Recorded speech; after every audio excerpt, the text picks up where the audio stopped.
Hey guys, Alpha Chess back with another video. This one's an exciting one, so let's get right into it.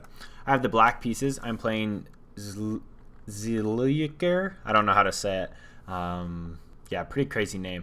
And he's rated 1559 and I'm rated 1539. So I have the black pieces and he opens with e4. Sorry about that. Let me get the mouse out of the way. He opens with e4 and I respond with a Sicilian. I've been trying out this new Sicilian, the Taimonov approach, basically, the variation, and I like to go into a hedgehog if possible, but he doesn't quite let me get into this. After knight f3, e6, the Taimonov, c3, knight c6, and d4. This is all pretty standard. I capture, he captures, and then I play this a6 move. You know, the point of the hedgehog is to get 4 pawns right here, and then possibly your queen right here to c7. So I'm looking for something along this line. I also want to deny him this move. So he threatens my queen, I block, he retreats, and I proceed with my plan to just kind of create this spiky queenside defense. You see how if all these pawns were on these squares, it would cover all those squares. Makes it hard to attack. So he develops, I proceed. He develops furthermore. I like this move right here, getting my bishop on b7, because it's going to create this nice diagonal for him to live on, especially if white's planning to castle kingside, which he does in this game. He castles. I do another developing move, just trying to castle myself as well as get the knight into play. A good move by him, e5. This is a tricky position.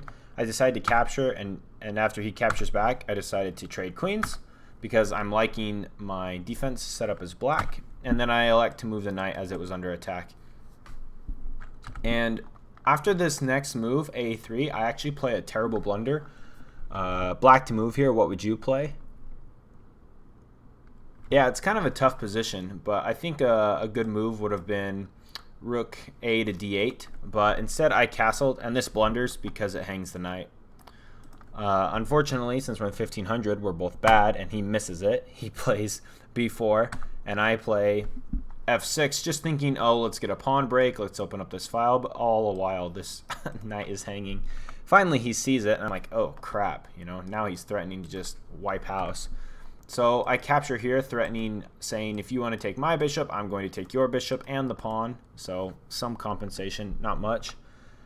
He is not about that, so he captures the pawn, and right here I threaten his rook. So now I'm threatening his rook and to capture, well, not capture his bishop because he would trade back. So, but I am threatening to take his rook, and so he retreats with the rook, and I decide to capture the bishop. And at this point, I am down quite a bit of material after he captures back. I'm down a whole piece. But I'm going to show you the power of why keeping the bishop pair is so advantageous, and why people, especially in higher ratings, consider it a good advantage, because I end up winning this game even down a full piece. And it's not like white does have a couple blunders, but it's not like he just, you know, did something silly and moved his rook to a square like that, you know.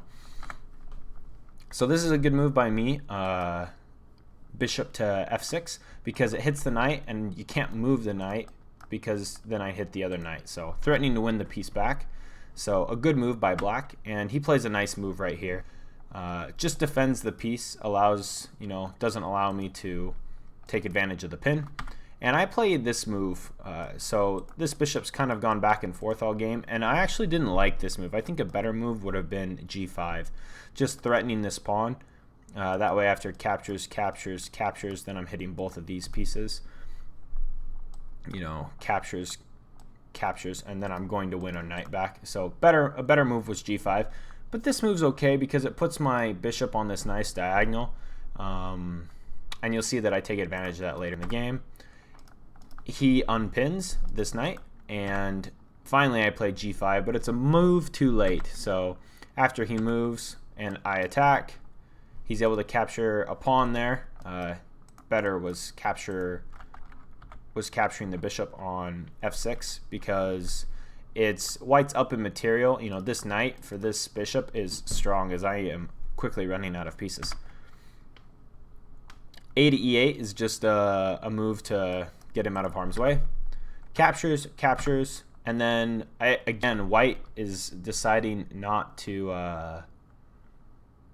he's deciding not to capture. You know, I think better was captures, and then play this move, check, I move, and then he picks up the knight. So you can see White's making some mistakes here as well. He's being a little greedy, going after tactics when really he should just be trying to trade off because he's up so much material. But this allows me to get out of this tricky situation. After I capture with check and he captures back, I can move the rook, and I end up hanging on to the second rook when ultimately it should have been lost. This is an interesting move. I think it was pretty safe on this square, but he wanted to avoid this tactic. So I think this would have been a better move than moving the knight. I think the knight down here in my grill really takes a lot of spaces away from my pieces. So I don't think moving the knight here is the best. I know he's trying to avoid this, which is good, but I think better is having the rook defend this square. So he moves, and I just threaten it with the rook, knowing that he's going to have to move again, and I have these squares taken away. Although he could have gone here and traded off, but ultimately my goal is to get my rook to the second file and then start pressuring this king.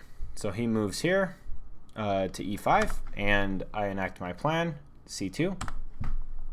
Check by White, a decent move, trying to gain some initiative, but after king to g7, it's like, well, what's really going on? And this, I think, is White's biggest mistake in the game, is he decides to grab a pawn. And he doesn't have time to do this because I am threatening captures on g2, and which I play, and then he has to move, and then he's giving me a discovered attack right here. So White's in check again, the bishop's hitting him, he has to move again, and then Black to play, think about it, pause his position, Black to move, what would you play?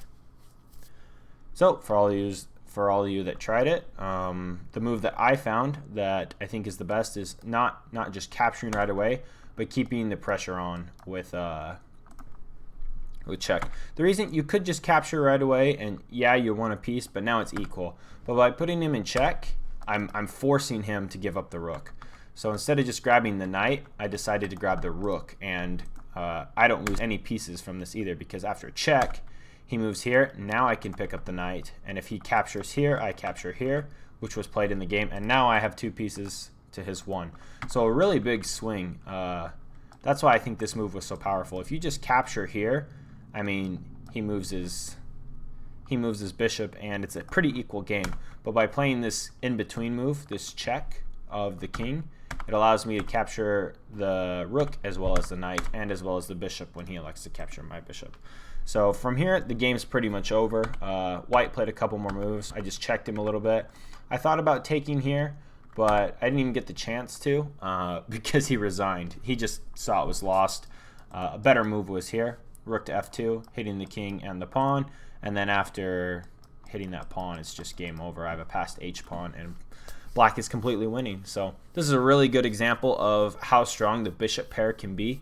Also kind of shows the nasty discoveries that can happen when you have a bishop eyeing this, you know, long diagonal here throughout the game.